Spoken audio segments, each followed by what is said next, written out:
Hello guys, Dan here from Dan's Tech, and in today's video guys, we're going to be starting a new series of the gaming PC builds for 2016. This is kind of the early to mid 2016 kind of series, and today we're going to be starting off with a £300 gaming system. Now this does feature the AMD FX 4300. This is a quad-core processor running at 3.8 GHz and does turbo all the way to 4 GHz when temperatures allow. And then also for the GPU, we're going to be grabbing the EVGA 750 Ti Superclocked Edition. This does have 2GB of VRAM and has 640 cores which run between 1176 MHz and 1255 MHz boost. I will say, as always, of all these PC builds I do, this to me is what I would put together if I had this amount of money, with this being £300. And yeah, I just want to say this is a guide. This is a guide, and you will also find links for Amazon UK and US in the description, just for you guys to find the parts nice and easily. But yeah, this is a guide of what I would choose, and I just want to reiterate, if you guys want to change any of the parts, feel free. And yeah, let's kind of get on with this build, and yeah, let me guys show you what I've chose for the £300 gaming PC. For the processor, we're going to be grabbing the AMD FX 4300. This is a quad core as mentioned and features a clock speed of 3.8 GHz and boosts to 4 GHz when temperatures allow. Now this processor runs on socket AM3 Plus and is rated at 95 watts TDP. This is plenty fast for this build and should even allow some flexibility of upgrading the GPU to say a GTX 960 or 970 if wanted in the future. Now moving on to the motherboard, we're going to be grabbing the Gigabyte SKT-AM3 78 LMT-USB 3. This board is only a mere £40, and to be honest, don't let that fool you. This does pack support for the CPU mentioned a few moments ago, with many upgrade paths available. This board does support up to 32 gigs of RAM via 4 DIMM sockets, has support for many expansion cards featuring a PCI Express x16 and x1 slot, as well as a single PCI slot for legacy cards. And as for the ports, it does support a total of 6 SATA 3GB ports, features 8 USB 2 ports, as well as 4 USB 3 ports.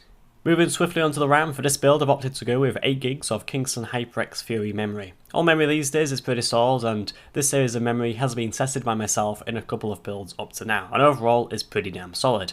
The speed of this memory is 1600 MHz with a cast latency of CL10. Overall a good choice and solid for £28. Many other core options are available for £1 or £2 more.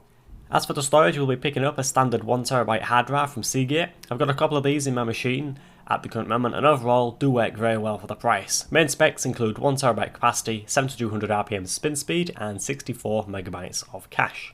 Moving on to the most exciting part of this build, the GPU. For this build I've opted to go for the GTX 750 Ti. Now the performance of this card is a little lower than Nvidia's brand new GTX 950, however that card does come in at a £30 higher price point. Now this EVGA version of the 750 Ti does have 640 cores, a base clock of 1176 MHz and a boost clock of 1255 MHz. As for the outputs, it does feature DVI, HDMI and DisplayPort. Overall the card does look pretty damn nice with its stack, shroud and fan, and overall should do a pretty damn good job at 1080p gaming.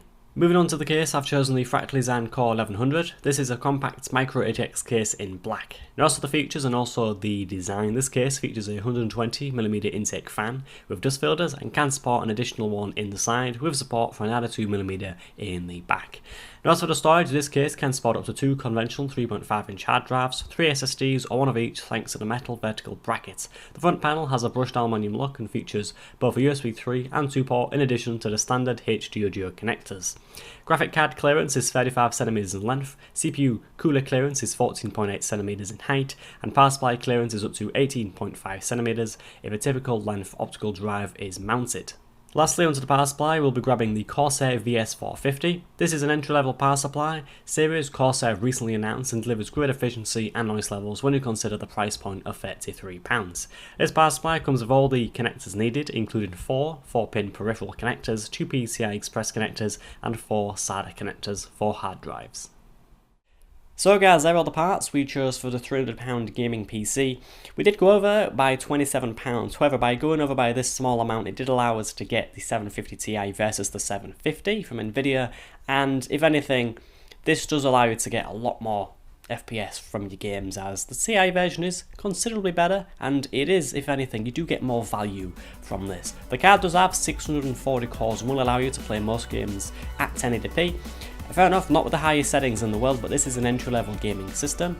If you are wanting to play games at 720p, I kind of had to remember that, yeah. If you want to play games at 720p versus the 1080, you are going to get a lot more frames, and chances are you can up, say, the settings, say from low or medium to high, and will allow just in general just get more FPS if you want to. Anyway guys, thank you for watching. As always, I will include Amazon UK and US links in the description, and yeah, if anything guys, thank you very much for watching, and yeah, I'll catch you guys in my next video. Goodbye.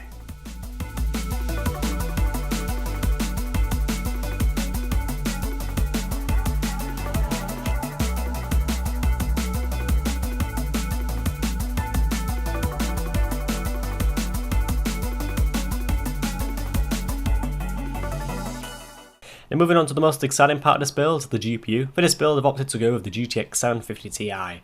This performance, wow.